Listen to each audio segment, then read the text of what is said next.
그 마지막 내일 다음 주 기도 누구라고 했는지 보이나요?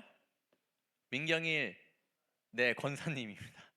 집사님이셨다가 오늘 찬양도 못한 이유가 그 지금 당회에서 네네 집사에서 권사님을 네 이제 임직을 네, 할 준비하고 계시는데 그렇습니다. 좀 알려드리고 싶었고 다음 주 저희가 울타리 모임이 없고요. 다음 주는 저희 선물 나눔을 진행할 예정인데요. 우리 청년부 시간 되는 청년들은 다음 주 24일이니까 좀 바쁠 것 같잖아요. 그러니까 혹시 개인적인 약속 있는 청년들은 못하지만 함께 할 수 있는 청년들은 10,000원짜리 내외로 10,000원짜리라 생각하면 돼요. 그래서 선물을 사와서 함께 꼭 포장을 하셔야 됩니다. 포장을 한 뒤에 함께 선물 나눔하는 그런 게 있는데 네, 재밌을 거예요. 제가 그동안 몇 번 해왔지만 친구들끼리도 해봤습니다. 친구들끼리도 제가 진행해서 했고 그다음에 교회에서도 해봤고 그 전 교회에서도 해봤고 많이 해봤는데 재밌더라고요. 그래서 함께 참석해 주시면 좋을 것 같고요. 꼭 선물을 가져와야지만 참석이 된다라는 거 포장을 해주셔야 돼요.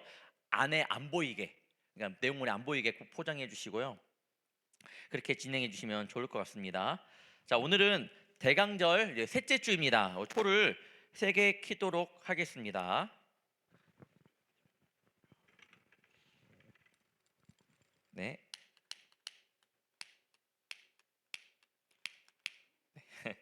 아까 했는데 네, 남아 있습니다.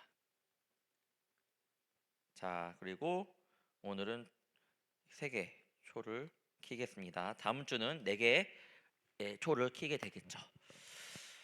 네, 오늘 하나님이 주신 말씀을 나누도록 하겠습니다. 누가복음 7장 6절부터 9절입니다. 누가복음 7장 6절부터 9절까지 한 절 한 절 교독하며 읽도록 하겠습니다. 제가 먼저 읽겠습니다. 예수께서 함께 가실새 이에 그 집이 멀지 아니하여 백부장이 벗들을 보내어 이르되 주여 수고하지 마옵소서 내 집에 들어오심을 나는 감당하지 못하겠나이다.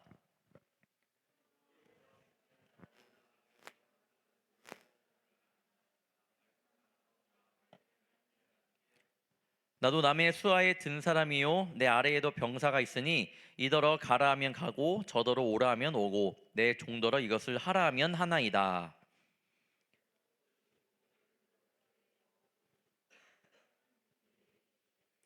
내가 너희에게 이르노니 이스라엘 중에서도 이만한 믿음은 만나보지 못하였노라 하시더라. 아멘. 오늘 말씀의 주제는 작은 믿음, 큰 믿음 네, 이라는 주제를 가지고 함께 말씀을 나누겠습니다. 오늘 온서 청년이 찬양이들 너무 잘해 주셨는데 가사에 너무나도 은혜 받아갖고 함께 나누고 한번 말씀을 하려고 합니다. 거룩히 살아갈 힘과 두려움 없는 믿음 주실 나의 하나님 완전한 사랑 찬양해. 네, 거룩히 살아갈 힘과 두려움 없는 믿음. 청년들에게 진짜 필요한 이 마음이 아닌가 싶습니다. 하나님의 그 마음이 아닌가 싶은데 우리 청년들도 이 거룩히 살아갈 힘 때로는 살아가다 보면 그런 것들을 많이 잊어버릴 때가 많은데 하나님께서 두려움 없는 믿음으로 우리 청년들과 함께 하실 줄 믿습니다. 우리 힘내시기를 바라고요. 자, 다시 한번 우리 함께 하나님의 말씀을 나누도록 하겠습니다. 우리가 사는 세상을 보면 기다림이라는 이 단어가요 조금 예전보다는 좀 낯설게 느껴지는 것 같습니다. 이제 뭐 전자기기의 발달로 그런 것들이 이제 점점 커지다 보니까 그런 산업이 커지다 보니까 기다림보다는 좀 빨리 하고 싶은 뭔가 빨리빨리 진행되고 싶은 그런 마음들이 우리 안에 있는 것 같아요. 당연히 그 가운데 편해지는 건 사실이지만 아쉬운 점도 분명히 있습니다. 그림에서 보면 여백의 미라고 아시죠, 여러분? 여백의 미. 또 뭐 삶을 살다 보면 느림의 미학. 네, 그런 것들이 있는데 그런 것처럼 분명히 기다림 가운데에도 주는 뭔가 좀 그런 좀 무언가가 있단 말이에요. 그런데 요즘에는 그런 것들이 희미해지고 있다. 수요일에도 제가 말씀을 전했거든요. 그때 이런 기다림이 조금 더 점점 희미해지는 이런 상황들이 지금 무슨 주일이죠, 저희가? 무슨 절기죠? 대 대머리요? 대강절. 네, 대강절, 대림절, 그리고 강으로 시작되는 거 있습니다. 강종이? 강림절. 네, 맞습니다. 강림절. 네. 근데 이 절기가 뭐 하는 절기예요, 여러분? 기다림의 절기입니다. 그런데 지금 이 기다림이라는 이 단어가 희미해지다 보니까 대강절에 우리가 정말 예수님 오심을 기다려야 하는 이 절기의 의미가 조금씩 사라지고 있는 것 같아요. 무슨 말이냐 하면, 여러분, 성탄절을 준비하기 위해 트리도 꾸미고 대강절을 보내기 위해 초도 준비하였지만, 사실 우리의 마음은요, 예수님 오심을 기다림의 의미보다는 진짜 그냥 성탄절에 좀 초점을 맞추고 있는 것이 아닌가 싶습니다. 다시 한번 생각해 보면, 대강절은 성탄절을 그냥 잘 준비하며 예수님 오심을 기다리는 절기인가요? 아니면 여러분에게 단지 이 대강절 절기가 성탄절을 앞당겨서 미리 성탄절을 축하하는 분위기인가요? 말이 어렵나요? 그러니까 성탄절이 있잖아요. 이 성탄절을 우리가 기다리기 위해서 대강절을 보내고 있는지, 아니면 대강절 때 대강절 그냥 크리스마스 그냥 성탄절 그냥 그렇게 기념하는 절기지 이렇게 생각을 하고 있나요? 제가 말하고 싶은 거는요, 이 대강절은요 성탄절에 벌써 그 기쁨과 설렘을 미리 갖는 절기가 아니에요. 예수님 오심을 차근차근 우리의 마음을 차분히 하면서 기다리는 절기라는 것을 꼭 기억해야 돼요. 기다리는 절기입니다. 지금 세상을 보면요, 성탄절을 미리미리 준비합니다. 거기는 잘 보면 한 달 전이나 두 달 전부터 인터넷상이나 오프라인에서는 성탄절 장식품을 보기도 하고요, 성탄절 행사, 그런 시즌 세일도 하기도 합니다. 어떻게 보면 성탄절을 준비하며 기다리는 그런 듯한 느낌이 보이지만, 사실 세상이 맞이하려는 성탄절의 의미는 굉장히 물질 만능주의가 되어 있습니다. 당연히 그럴 수밖에 없는 것이, 세상에서는 성탄절 전에 여러 가지 준비를 하지만 사실 그 가운데 기다림이라는 것이 없습니다. 기다림이 없어요. 성탄절의 진짜 의미를 모르기 때문에 이들에게는 성탄절이 크리스마스가 하나의 상품이지, 그들에게 미리 준비해서 기다림이 있다? 전혀 말이 안 되는 이야기죠. 이들에게는 기다림이 없습니다. 그런데 성경을 잘 보면 예수님이 오기 전에 구약 때부터 그리고 신약 때도 이 예수님 오심을 기다리는 사건들이 있어요. 예수님께서 갑자기 마구간에서 베들레헴에서 마구간에 딱 태어난 것이 아니라 예수님 오심을 미리 준비하는 모습들이 분명히 써져 있습니다. 그게 중요해요. 그냥 오시지 않았습니다. 철저하게 선지자들의 예언과 많은 믿음 있는 자들의 간절한 기다림 가운데 오신 분이 바로 예수님이라는 거예요. 우리가 성탄절을 맞이하기 전에 기다림이라는 것은 굉장히 중요합니다. 예수님께서 이 땅 가운데 오셨을 때 예수님 오심에 대한 기다림이 없었던 사람들은 예수님이 오고 나서 어떻게 생각했나요? 그냥 이 땅을 고쳐줄 분, 이 땅을 구원해 주실 분, 내가 삶이 힘드니까 그 삶을 어떻게든 해결해 주실 분으로만 이해를 했습니다. 예수님 오심을 기다림 없는 사람들은 그렇게 오해를 했습니다. 현재도 마찬가지예요. 지금 보내고 있는 대강절의 의미를 잘 모르고 예수님이 이 땅 가운데 오심을 기다린다라는 그 마음이 없다라면 세상에서 맞이하는 이 성탄절을 맞이하는 모습과 별반 차이가 없다라는 거예요. 우리 청년들 안에서 예수님을 기다리며 성탄절을 맞이하는 청년들과 기다리며 맞이하는 청년들과 그러면 기다리지 않고 맞이하는 청년들과 겉으로 보기에는 차이가 있을까요? 없을까요? 없을 거예요. 몰라요. 솔직히 말하면 진짜 그 마음 가운데 예수님 오심을 기다리는 청년들과 그냥 대강절 그냥 지나가고 성탄절 왔네 라고 하는 청년들과 겉으로 보기에는 차원이 다릅니다. 그 별 차이가 없습니다. 아무도 몰라요.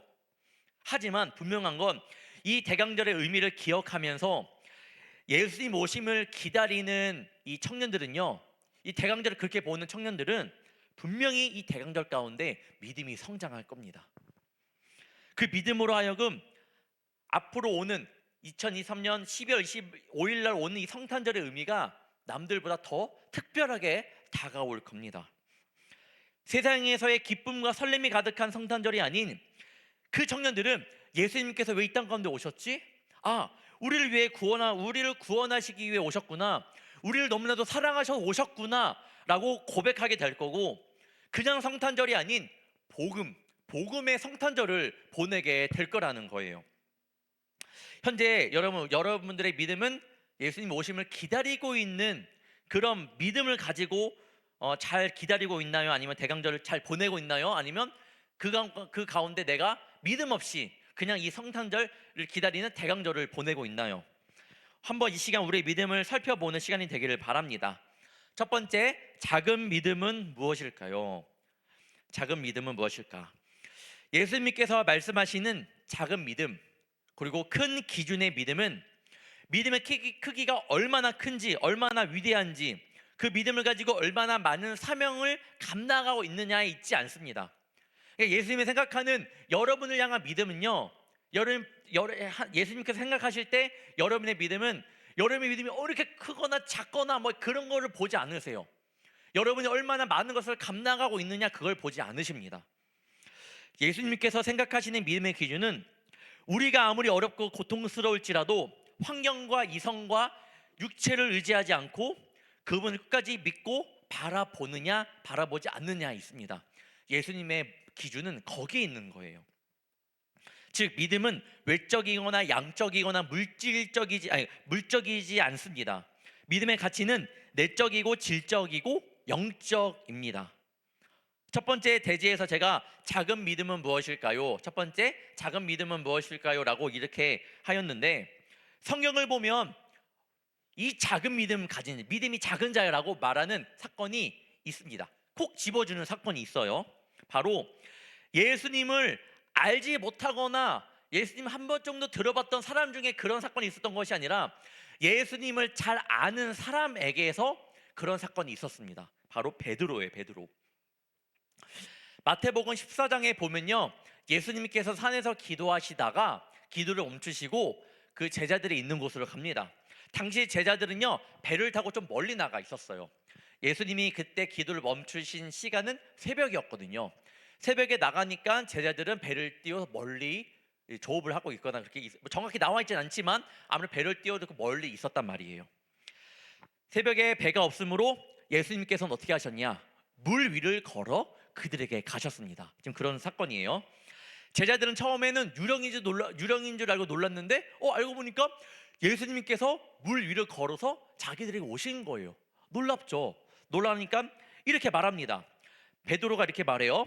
마태복음 14장 28절, 베드로가 대답하여 이르되 주여, 만일 주님이시거든 나를 명하사 물 위로 오라 하소서 하니, 자기 그냥 우리 예수님이네. 한번 주님, 나 한번 명하사 나 저를 걸로 한번 갈 수 있도록 해주세요라고 이렇게 고백을 하는 겁니다. 예수님께서는 당연히 베드로야 와라 라고 말씀하셨겠죠. 그래서 베드로는 물 위를 걸어서 예수님에게로 갔습니다. 처음에 갔어요. 뭐예요? 베드로가 물 위를 걸었다 안 걸었다? 처음에 걸었습니다. 그러나 곧 현실적인 생각과 이성에 사로잡혀 의심하기 시작하였고 그 순간 물에 빠지게 되었습니다. 걸었는데 걷다 보니까 뭐예요? 보니까 물 위를 걷고 있는 거야 내가. 그러니까 물에 빠지게 됩니다. 의심하니까 빠지게 되었습니다. 30절 상반절에 이렇게 나와요. 바람을 보고 무서워 빠져가는지라. 바람을 보고 무서워 빠져가는지라. 그때 물에서 허우적거리는 베드로의 손을 붙잡으며 예수님께서 이렇게 말씀하십니다. 31절이에요. 예수께서 즉시 손을 내밀어 그를 붙잡으시며 이르시되 믿음이 작은 자요, 왜 의심하였느냐 하시고. 자, 여기서 우리는요 작은 믿음이 무엇인지 알게 되는 거예요. 여러분들이 조금 더 기도 못했다, 조금 더 사명을 감당하지 못했다, 그게 여러분의 믿음을 좌지우지하는 것이 아니에요. 작은 믿음이란 어떤 믿음인가요? 예수님께서 베드로를 명하사 오라고 할 때 베드로가 그 위를 걸어갔습니다. 예수님처럼 기적을 경험했지만 그는 물에 한순간에 빠졌습니다. 한순간에 바람을 보고 놀라서 빠져버린 거예요. 잘 보면 물에 빠지는 그 순간은 진짜 우리의 현실입니다. 현실. 두려워하고 의심하는 것. 우리의 실체는요, 사실 물 위를 걸어갈 수 없는 거예요. 물에 빠졌다라는 것은 진짜 그냥 당연한 결과예요. 당연한 결과. 지금 여러분 중에 물 위를 걸을 수 있는 사람이 있어요? 그럼 제가 브릿지 쿠폰 5개를 드리겠습니다. 아무튼 걸을 수 없잖아요. 그게 그냥 우리의 모습이에요. 당연한 모습이에요. 누가 뭐 빠졌다고 해서 뭘 할 게 아니에요. 우리의 모습이라는 겁니다. 가끔 SNS를 보면 이 제목이 물 위를 걷는 뭐 이런 게 있어요. 조회수가 뭐 10만 뭐 100만까지 있어요. 그 쇼츠나 그런 거 릴스 보면. 그런데 보면 뭐예요? 실제로 걸어요? 아니에요. 뭔가 뭐 장치가 있거나 밑에 뭐가 깔려 있어서 걷는 것처럼 보이거나 그런 거지, 실제로 걸을 수가 없단 말이에요. 그것처럼 지금도 무리를 걷는 게 신기한 거예요. 그러니까 무리를 못 걷는 게 당연하다라는 겁니다. 우리는 무리를 걸을 수 없는 존재이니까. 우리는 그런 존재예요. 그냥 그런 존재예요. 우리는 나이가 들어 생을 다하면 이제 죽음만이 기다리고 있습니다. 아무리 과학이 발전된다 할지라도 사람의 생명을 마음대로 쥐락펴락 할 수 있지 않아요. 그렇지 않습니다. 그리고 우리의 죄 문제도 절대로 우리가 해결할 수 없습니다. 아무리 여러분 발버둥 쳐도 여러분의 힘으로 감당할 수 없어요. 당연한 거예요. 사람이 물에 가면 물에 빠지는 것처럼 여러분의 죄를 여러분이 해결하겠다? 못합니다. 그건 당연한 거예요. 당연한 거. 그걸 인정하고 가면 좋을 것 같아요. 그런데 베드로가 무리를 걸었던 걸 잘 보면요, 예수님을 믿고 의지한 겁니다. 의지했고 걸었어요. 즉 여러분이 가지고 있는 문제, 해결되지 않는 것들, 그런 관계적인 것들, 여러 가지 문제들이 있을 거 아니에요. 여러분 그것 때문에 힘들어하는 건 당연한 거예요. 그럴 때 어떻게 해야 돼요? 예수님을 믿고 의지를 해야 됩니다. 그럴 때 힘이 주어지는 거예요. 그 문제에 당하면 넘어질 수밖에 없는 우리겠지만 결국에는 우리가 예수님 믿고 의지하면 그것을 헤쳐나갈 수 있다라는 겁니다. 믿고 의지해야 돼요. 우리의 죄의 문제를, 여러분의 상황의 문제를 해결해 줄 수 있는 분은 오직 한 분, 예수님밖에 없습니다. 우리에게는 분명히 붙잡을 분이 있어요. 여러분이 붙잡을 분이 있습니다. 의지할 분이 있는데 그렇게 못하는 사람이 바로 믿음이 작은 자라는 겁니다. 이해했죠? 여러분이 붙잡을 분이 있는데 그거를 못 잡은 사람이 바로 믿음이 작은 사람이에요. 여러분이 기도 좀 못했다, 그게 믿음이 없는 게 아니에요. 못했지만 거기서 예수님을, 주님께 붙잡을 분이 없다라는 것. 내가 기도는 못했지만 그래도 붙잡을 분이 없다라는 거 고백, 그렇게 생각이 들 때 그건 바로 믿음이 작은 자라고 이야기를 하는 겁니다. 붙잡을 분이 있고 의지할 분이 여러분에게는 있습니다. 그렇게 하지 못할 때 그때 돼서야 내 믿음이 작아지는 거예요. 그 모습이 바로 예수님이 보시기에 믿음이 작은 자여라고 이야기를 하는 겁니다. 저는 지금 청년들의 신앙생활도 물 위를 걷는 거라고 말하고 싶습니다. 잘 걸어가고 있어요. 여러분은 예수님을 의지하고 있기 때문에. 저는 그렇게 생각을 합니다. 의지하고 있잖아요. 그런데 우리가 그 물 위를 걸어가다 빠질 때가 있단 말이에요. 의지하지 못하고 때로는 내 힘으로 감당할 때. 여러분이 그 물 위를 끝까지 잘 걸어가려면 어떻게 해야 됩니까? 나를 위해 오신 그 주님의 능력을 의심하지 말고 계속 끝까지 믿음으로 고백하며 나아가야 됩니다. 안타깝게도 물에 빠지는 순간들이 있다고 했죠. 내 환경을 바라볼 때, 내 능력을 바라볼 때, 하나님 이 정도는 됐습니다 라고 자만하고 교만할 때, 기도하지 못할 때, 여러분이 그때 물에 빠지게 됩니다. 그런 존재예요. 우리는 기도하지 않고 우리가 주님 앞에 정말로 주님을 붙잡지 못할 때는 그렇게 빠질 수밖에 없는 존재라는 사실을 알고 꼭 예수님을 붙들고 나가는 우리 청년들 되기를 바랍니다. 내가 물에 있는, 지금 혹여나 내가 물에 빠져 있는 상황이라 할지라도 여러분 겁내지 않기를 바래요. 빠진 베드로를 보고 예수님께서 그냥 두시지 않았습니다. 성경에 보면 이렇게 말을 해요. 즉시 손을 내밀어 그를 붙잡으시며. 이렇게 주님은 여러분의 손을 붙잡을 준비를 하고 계십니다. 여러분이 그분을 의지하고 주님께서 손을 내미실 때 나는 붙잡기만 하면 돼요. 그게 바로 주님 앞에 서는 방법입니다. 우리가 물에 빠지지 않는 방법이라는 거예요. 다만 빠진 채로 가만히 있지 말고 30절의 고백을 한번 하기를 바랍니다. 30절 한번 보겠습니다. 바람을 보고 무서워 빠져가는지라 소리질러 이르되 주여 나를 구원하소서 하니, 나를 구원하소서, 소리질러 이르되 주여 나를 구원하소서. 빠졌을 때 분명히 주님께서는 여러분의 손을 붙잡아 일으켜 주시고 빠진 물에서 건져내십니다. 그때 여러분이 해야 될 거, 주님 나를 구원하여 주세요 라고 주님을 의지하기를 바랍니다. 주님을 끝까지 붙들고 나아가기를 바랍니다. 그러면 의로우신 하나님께서, 주님께서 여러분의 손을 분명히 붙잡아 주실 거예요. 그때 여러분은 같이 잡으면 됩니다. 두 번째, 그러면 큰 믿음은 무엇일까요? 큰 믿음. 저도 자꾸만 오류를 범하는 생각이 있습니다. 뭐냐면 때로는 성도님들의 헌신을 보고, 우리 청년들의 헌신을 보고 믿음이 크다, 믿음이 작다라고 생각을 할 때가 있어요. 그런데 이 생각은 저도 매번 주님께 고백하면 나가지만 잘못된 생각이에요. 그렇게 생각하다가 보면 그 사람을 평가하게 됩니다. 안 좋은 거예요. 저도 안 좋은 거 알고 있는데 그래서 항상 고백합니다. 그렇게 판단하지 않기를 기도하고 있어요. 예수님이 생각하시는 그러면 큰 믿음은 뭘까?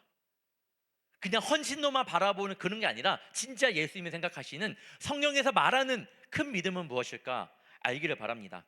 큰 믿음은요, 마태복음 8장에 나오는 이 백부장의 믿음을 보고 예수님께서는 말씀하고 계십니다. 5절부터 7절입니다. 예수께서 가버나움에 들어가시니 한 백부장이 나와 간구하여 이르되 주여 내 하인이 중풍병으로 집에 누워 몹시 괴로워하나이다. 이르시되 내가 가서 고쳐주리라. 이제 계속 보겠지만 이 사건의 배경을 살펴보면 예수님께서 산에서 설교를 마치시고 내려왔는데 나병 환자를 만납니다. 문둥병자예요. 나병 환자를 만납니다. 나병 환자가 예수님께 말합니다. 내 병을 고쳐주세요 라고 말합니다. 예수님께서는 나병 환자가 그 모습을 보고 어떻게 말씀하시냐, 일단은 마태복음 8장 2절을 보겠습니다. 한 나병 환자가 나와 절하며 이르되 주여 원하시면 저를 깨끗하게 하실 수 있나이다 하거늘. 나병 환자의 먼저 고백을 한번 보겠습니다. 보면요, 저를 깨끗하게 하실 수 있나이다. 주여 원하시면 저를 깨끗하게 하실 수 있나이다. 주여, 주님께서 원하시면을 빼면 뭐라가 돼요? 주님께서 저를 깨끗하게 하실 수 있나이다. 나병 환자가 지금 주님 저를 깨끗하게 해주세요가 아니에요. 주님은 저를 깨끗하게 하실 수 있는 분입니다 라고 고백을 하는 겁니다. 예수님께서 그 모습을 본 거예요. 여러분, 큰 믿음이 어떤 믿음인지 아시겠죠? 주님 나의 병을 고쳐주십시오. 주님은 나의 병을 고쳐주실 수 있나이다. 어떤 게 큰 믿음인지 한번 볼 수 있을 거예요. 이어서 나병 환자 다음에 백부장이 나옵니다. 백부장은 하나님은 기적을 베풀 수 있는 분, 불가능을 가능하게 하시는 분, 안 되는 것을 할 수 있는 분이라고 이렇게 마음속으로 믿기 시작하였습니다. 여러분, 마음속으로 믿을 때 이것이 바로 믿음의 싹이 됩니다. 싹이 자라서 나무가 되고 이 나무가 자라서 열매를 맺히게 된다라는 거죠. 고백이 굉장히 중요한 거예요. 백부장의 내용을 오늘 우리가 읽은 누가복음 7장에서도 보고 있습니다. 아까 본 거는 마태복음 8장인데 누가복음 7장에서도 똑같은 백부장에 관해서 이야기를 하고 있는데, 백부장에 대해서 좀 더 자세하게 설명하는 장은 오늘 우리가 읽은 누가복음 7장입니다.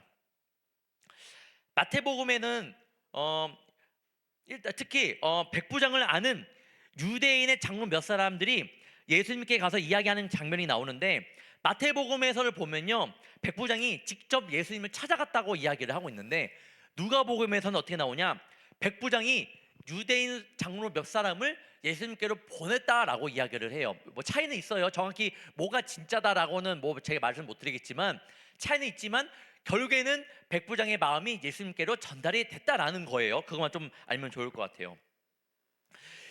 유대인 장로는 예수님에게 가서 이렇게 말합니다. 예수님, 이 백부장은요 우리 민족을 굉장히 사랑하는 백부장이고요, 그리고 우리를 위해서 이 회당, 이 예배당을 지어준 그런 사람이에요라고 이야기를 합니다. 그러면서 예수님 꼭 이 백부장의 간청을 들어주셨으면 좋겠습니다라고 이야기를 해요. 이에 예수님이 오케이 그러면 백부장에게 한번 가봅시다라고 해서 갑니다. 그런데 예수님께서 백부장의 집에 거의 다다랐을 때에 백부장이 자신의 친구를 보내요 이렇게 말하였습니다. 일단은 제가 놓친 게 있는데 백부장이 예수님께 간청한 이유는 뭐냐면요, 지금 자신의 하인이 아픈 거예요. 네, 아까 말했던 중풍병에 걸려서 고쳐달라고 하려고 지금 예수님에게 간청하고 있는 그런 상황입니다. 아무튼 이제 예수님께서 백부장의 집에 가다가 백부장이 생각하기에 예수님이 우리 집까지 직접 찾아오시는 거는 너무 죄송스러운 것 같아. 굳이 그렇게 안 하셔도 되니까 친구들을 보내요. 이렇게 말하였습니다. 누가복음 7장 6절부터 8절입니다. 예수께서 함께 가실새 이에 그 집이 멀지 아니하여 백부장이 벗들을 보내어 이르되 주여 수고하지 마옵소서 내 집에 들어오심을 나는 감당하지 못하겠나이다.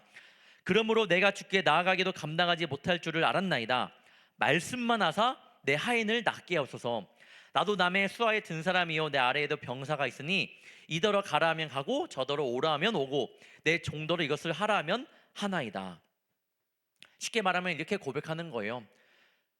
주님 그냥 오시지 마시고 말씀만 해주세요.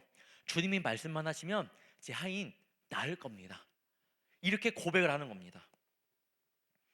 성경에서는요 그 말을 전해들은 예수님께서 놀랍다고 표현합니다. 예수님께서 놀랍대요. 이 백부장의 이 고백이 그 믿음을 보고 놀라웠대요. 그리고 그렇게 말합니다. 누가복음 7장 9절입니다. 예수께서 들으시고 그를 놀랍게 여겨 돌이키사 따르는 무리에게 이르시되 내가 너에게 이르노니 이스라엘 중에서도 이만한 믿음은 만나보지 못하였노라 하시더라. 우리가 볼 때 여러분 사실 백부장과 베드로만 보고 보면요 여러분들 누가 더 믿음 있는 사람처럼 보여요? 그냥 그 상황만 보면 당연히 베드로일 겁니다. 왜냐하면 베드로는 예수님의 수제자이거든요. 당연히 우리가 보기에는 예수님 함께 옆에 있으니까 더 믿음이 있는 사람처럼 보이지만 사실 예수님께서 보시기에는 더 믿음 있는 자는 바로 이 백부장의 믿음이었습니다. 저는요 백부장을 향한 예수님의 칭찬이 너무나도 부럽습니다. 내가 너에게 이르노니, 지금 예수님께서는 백부장의 이 믿음을 많은 사람들에게 말하고 있는 겁니다. 내가 너에게 이르노니, 내가 너에게 이르노니. 백부장의 믿음을 지금 보고 내가 너희들에게 이르노니, 백부장의 그 믿음을 많은 사람들에게 칭찬하고 있는 거죠. 이스라엘 중에서 이만한 믿음을 만나보지 못했다라고 이야기를 하는 거예요. 너무나도 부럽습니다. 이분은요 여러분 목사님이 아니었어요. 당시 대제사장도 아니었습니다. 백부장은 뭐냐면 부하 100명을 거느린 그 장관이라고 보면 돼요. 장군이라고 보면 될 것 같습니다. 장군이에요, 장군. 신앙생활을 오래 막 그렇게 꾸준히 막 그렇게 한 성경을 매일 보면 그런 것들이 아니고 그냥 여러분과 같이 그냥 일을 하는 그 시대 가운데에서 열심히 일을 했던 사람이라는 거예요. 백부장이었단 말이에요. 그런데 이 사람이 지금 예수님께 칭찬을 받고 있습니다. 이만한 믿음을 보지 못했다.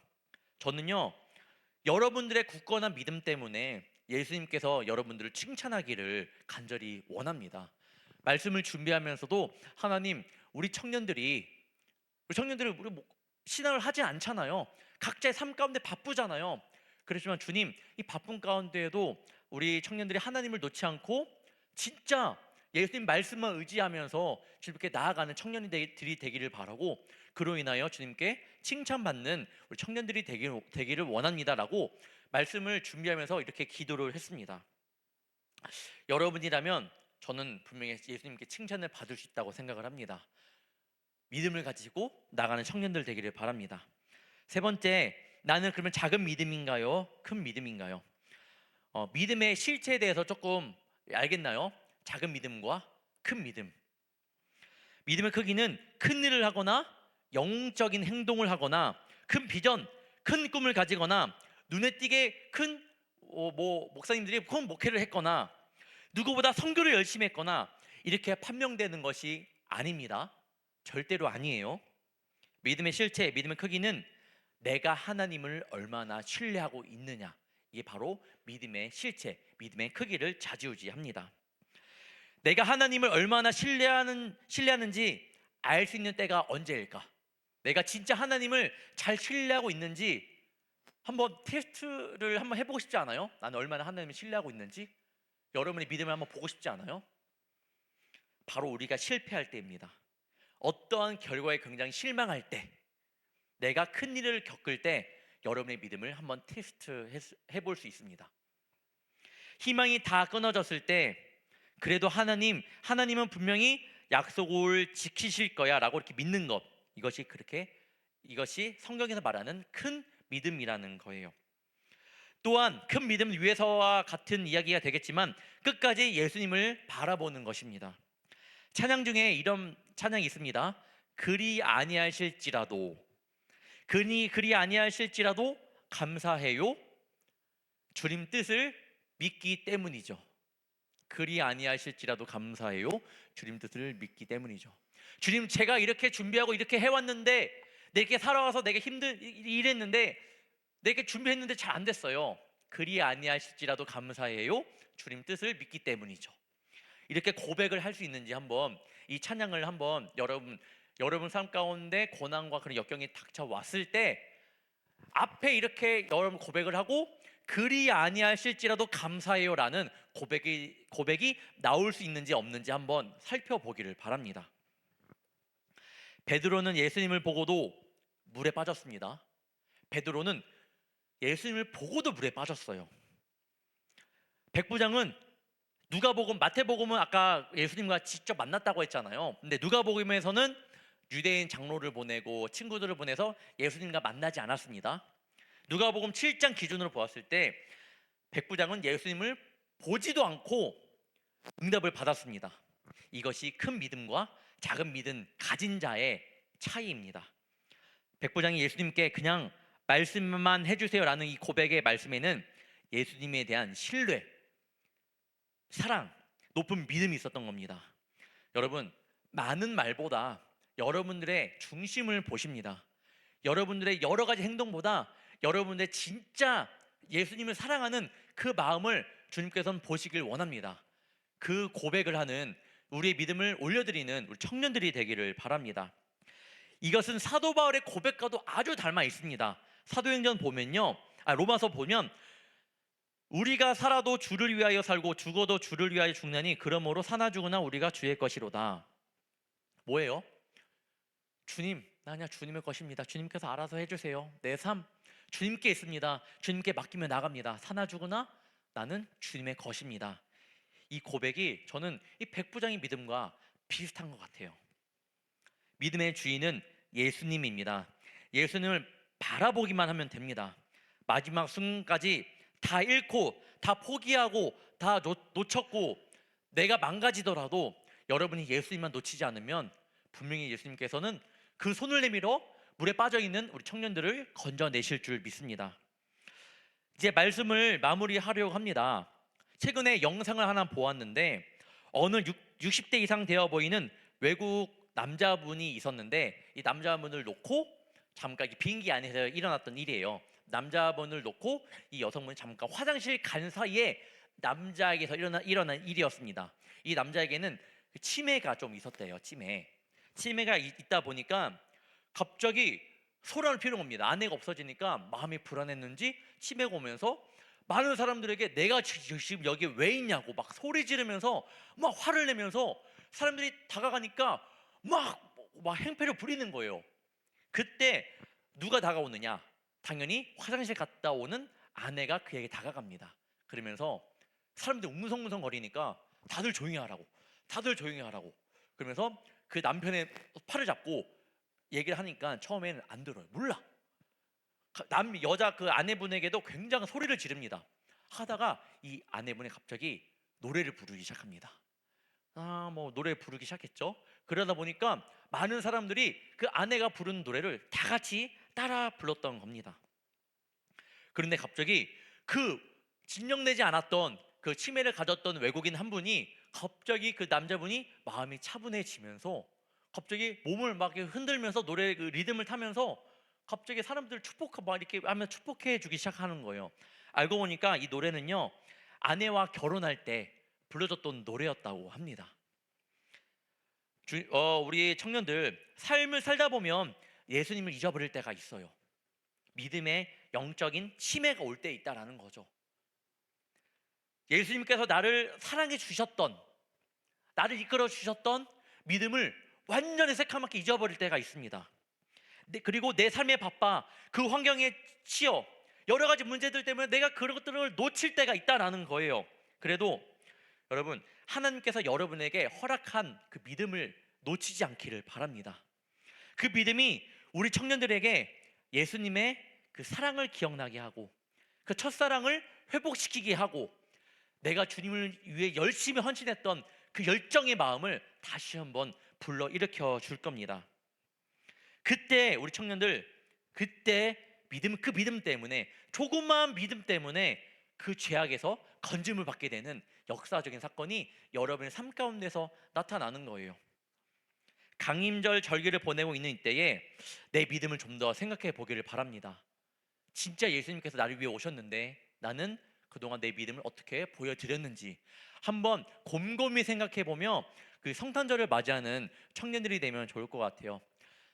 모르겠어요. 앞으로 또 맞이하는 성탄절이 어떻게 될지 모르겠지만 2023년을 기점으로 앞으로 우리의 맞이하는 성탄절은 여러분 뭐 설렘, 뭐 그런 당연히 그런 것들 있죠. 근데 세상적인 그런 데 말고 예수님은 나를 너무나도 사랑하셔서 이 땅 가운데 오심을 기억하며 설렘을 갖길 바라고 그 가운데서 성탄절을 맞이하기를 바랍니다. 그때 어느 날보다 진짜 연인들과 만나서 행복한 그런 성탄절보다 어느 날보다 귀한 성탄절을 맞이하게 될 겁니다.